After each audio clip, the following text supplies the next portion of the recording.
Hey guys, welcome to Lingua Marina.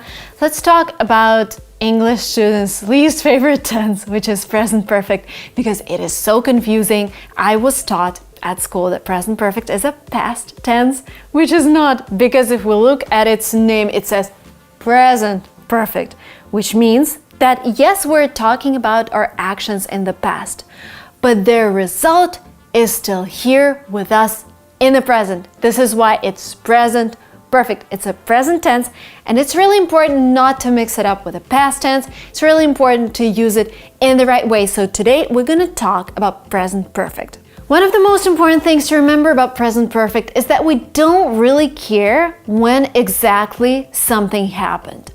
For example, I say, I've lost my keys. I don't really care if I lost them yesterday. I don't really care if I lost them a week ago. I care about the result. I've lost my keys and I can't get into my house. This is the result. And so it doesn't matter when exactly the action happened. It matters that the result is still here. It's my present. I can't get into my house. The way we form this tense is that we use either have or has. I have, you have, they have, we have, it, she, he has. After that, we use our verb in the third form. And here, please pay attention, we have regular verbs where the third form is the same as second and is easily formed by adding ed, play, played, played, stop, stopped, stopped. And we have irregular verbs that you have to learn. Run, ran, run, bring, brought, brought, rise, rose, risen. So we use the third form. And please remember that some regular verbs actually change the way they're written. So for example, say, said, said. We get rid of y in the second and third form and we add id. Study, studied, studied. So just pay attention to the spelling of those words. So we have has or have. We have a verb in the third form. And if it's a regular verb, we add ed. If it's irregular verb, we just learn the third form. And very often we have a word that tells us that we have to use present perfect. Ever, never, since, already, yet. Remember what I told you? We don't really care about the exact timing of an action. So whenever you have a year ago, in 1990, in March 2015, that means that you would probably need to use past simple, because again, in present perfect, we don't care about the exact point at time. We don't care about the exact day or exact year. We just care about the result. So, I have never eaten pizza in my life. Okay, the result, if I try pizza, it's gonna be something new for me. I've never eaten a taco. I've been to Great Britain once. That means if I go now, it wouldn't be a new country for me. But it doesn't really matter whether I've been in Great Britain in 2015 or 2020. In this case, we would use past simple. I've been to Italy many times. Also, when you are taking your TOEFL test, when you're taking your IELTS test, or whatever test that you're taking, please do not contract your verbs. Don't say, I've been there. Don't write, I've been there. Please say and write, I have been there. This is formal academic English, and this is what's required from you when you're taking a formal test, when you're writing a formal essay. Of course, when you're chatting to your friends, to your classmates, when you're recording a video on YouTube or watching my videos, you're free to comment below. Oh my God, I was scared by the slaps. When you're commenting on this video, you can totally contract your verbs and say, I've been there, I've enjoyed this video so much, I've learned so much from this video. Marina, you're an amazing teacher. You are being too modest. So feel free to contract below this video, but please don't use contractions when you are taking an academic test. The negative form in this tense is formed by adding not. I have not done this, I have not seen this before. Or if you want to make it shorter, you can say, I haven't done this before, I haven't seen this before.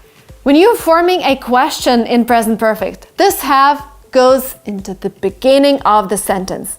Have you ever been to the United States? If you want to add WH question, your WH word comes first. Who, what, when, whatever. What have you done today? This WH comes first, and then you have your have or has, and then you have your verb. Or how many times have you been to the UK? Again, your question comes first, then you have has or have, and then you have your verb.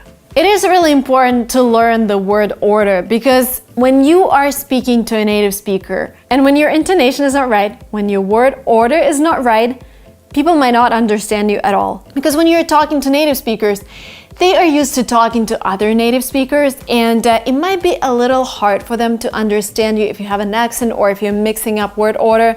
This is why whenever you're learning something, please make sure you're learning everything. Accent, word order, pronunciation, that's really important in any language. Okay, when do we use present perfect? We use present perfect to talk about actions that started in the past or happened in the past and still have effect on our present. I've lost my keys, I can't enter the house. They've missed the bus, that means they will be late. I've already eaten means I'm not hungry. So we don't care about when exactly the action happened, we care about the result in present. I've lost my money, I've lost my club, and now I've lost my guests. We also use present perfect when we talk about our life experiences. I've been to the UK. I've studied in Germany. I've done this so many times before. When you talk about your experiences, about things you've done before, you use present perfect. I've never driven before. Also, if you have an unfinished time word, for example, this year, this week, today, and want to talk about actions that have happened in the period that is still ongoing, you use present perfect. Let me give you a couple of examples. We've already repaired our car twice this year.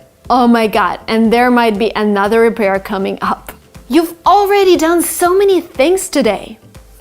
You've accomplished so much during this day, and you still have time to do something else. You've already slept for 5 hours today. Stop sleeping. Come on, time to work. So whenever we have this ongoing timestamp, we use present perfect. Nah, I've already seen someone cry today. Also, a quick difference between present perfect and past simple. If you say I worked here for 5 years, that means you're still working here. If you say I worked here for 5 years, that means you're no longer working here. You see, the subtle difference in using of tenses makes everything completely different and gives a completely different context to a person you're talking to. And let me give you a quick exercise. He hungry in 1990. Which tense would you use here? Another example, he hungry 2 times. So in the first example, you have past simple because it has a timestamp, 1990. He visited Hungary in 1990. But in the second sentence, you don't have a timestamp, you just have a number of times he has visited Hungary. So he has visited Hungary 2 times. Guys, if you like how I teach you tenses, I have a whole course on English language tenses.